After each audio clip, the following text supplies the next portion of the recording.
अस्सलाम वालेकुम फ्रेंड्स, आज मैं आपको एपीए फॉर्मेट में रेफरेंस देने का तरीका बताऊंगी।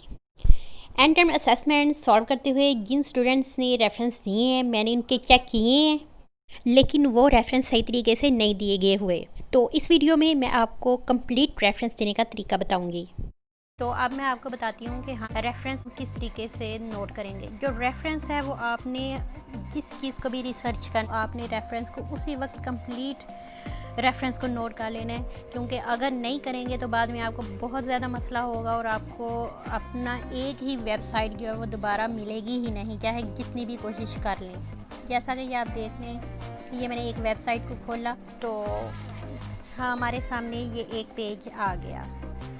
तो इसमें हमने देखना है सबसे पहले कि क्या ये एक आर्टिकल है, जर्नल है, थीसिस है, या ये क्या है, या ये कोई ब्लॉग है। तो ये आप इस जगह पे देख सकते हैं कि यहाँ पे लिखा हुआ है एडिशनल आर्टिकल इंफॉर्मेशन, जिससे हमें पता चल गया कि ये जो वेबसाइट हमने खोली है ये एक आर्टिकल है। अब हम इसमें से रिसर्च करके अगर तो हमें मिल जाए तो हम इसको लिख सकते हैं, और बाद में हम उसको रेफरेंस इस तरीके से देंगे कि हम इसको आर्टिकल की कैटेगरी में रखेंगे, क्योंकि ये एक आर्टिकल है। और जो इसका टाइटल है वो हम लिखेंगे associations between China's reluctance to engage in academic performance. तो ये इसका टाइटल है।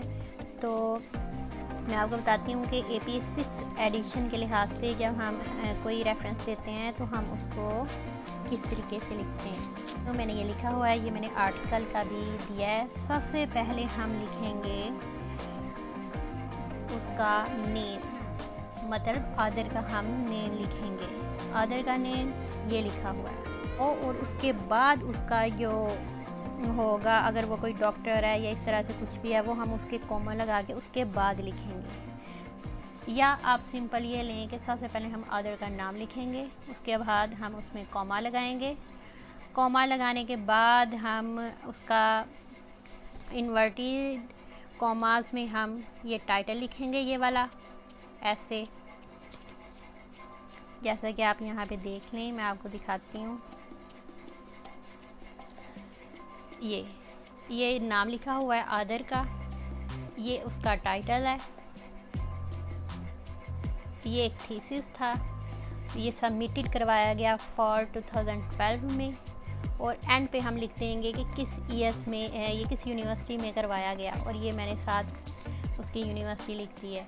मतलब कि ये कंप्लीट इंफॉर्मेशन उस थीसिस में जहाँ उसने अपलोड किया हुआ था उस जगह पे था, और वो हमने नोट कर लिया। अब अगर आपका ये वेबसाइट है तो इसमें ये आपको पता चला आर्टिकल है, ये उस आदर का नेम है, और ये उसका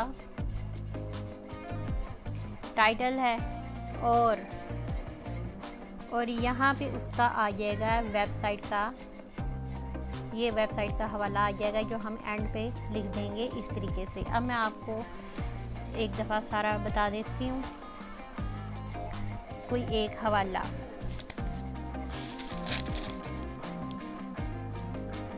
ये एक आसान सा है, फिलिप डी इवांस निक एडगर्टन, और ये था जून 1992। इसका ये इन्वर्टेड कॉमर्स में ये टाइटल था, और ये ब्रिटिश जर्नल ऑफ मीडियम, और ये सारे का सारा सेम टू सेम इसी तरीके से लिखा हुआ था जो हमने लिख लिया।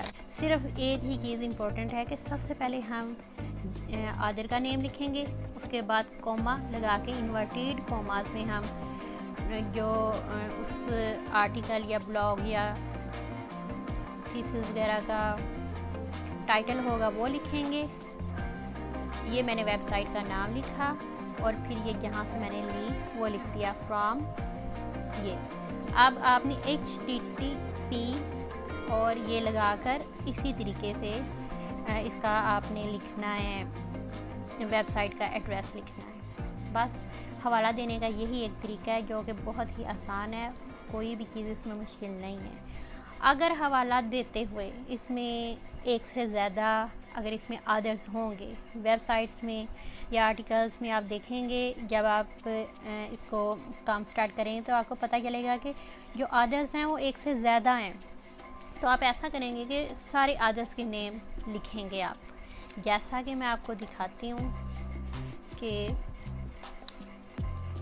एक से ज़्यादा अदर्स इस ब्लॉक के अंदर 3 से 4 अदर्स, 2 अदर्स हैं, एक मेरा यहाँ पे है उसमें 4 अदर्स हैं, तो हम सारे अदर्स के नाम लिखेंगे। तो जो भी चीज़ मैं आपको बता रही हूँ वो बिल्कुल ऑथेंटिक बता रही हूँ, ऐसा नहीं कि मैं आपको अपने पास से बता रही हूँ और हम 1 2 4 नहीं लिखेंगे, एक ही लिखेंगे, बल्कि जितने होंगे सारे लिखेंगे। इसके अलावा कभी कभी ऐसा होता है कि किसी वेबसाइट के अंदर अदर का नेम ही शो नहीं होता या दिया ही नहीं गया होता, इसमें हम क्या करेंगे कि हम अदर का नेम तो जो नहीं है हम इसको ऑब्वियसली नहीं लिख सकते। उसके बाद हम ऐसा करेंगे कि हम जो भी टाइटल होगा हम सबसे पहले टाइटल का नेम लिख देंगे और उसके बाद जितनी भी इंफॉर्मेशन उसमें होगी वो हम उसमें ऐड कर देंगे। और एक ख़ास बात मैं आपको बता दूं कि जो इंफॉर्मेशन होती है वो वेबसाइट के स्टार्ट पे आपको रेफरेंस के लिए मिल जाएगी और ये आपने रिसर्च करते हुए साथ साथ ही नोट करनी है। जहाँ से आप मटेरियल लेंगे उसके साथ नीचे हवाला दे देंगे और ये बहुत ही ज़रूरी है क्योंकि बाद में आपको दोबारा वो वेबसाइट नहीं मिलेगी और एक प्रोजेक्ट को 2 बार लिखने के बराबर आपको काम करना पड़ेगा। तो मैंने आपको ये सारा कुछ जो भी था लिखने के बारे में आपको मैंने गाइड कर दिया। तो अगर आपको मज़ीद कोई इंफॉर्मेशन की ज़रूरत होगी तो आप मुझे कमेंट करके भी पूछ सकते हैं और मैं आपको विदिन हाफ आवर उसका रिप्लाई करूँगी।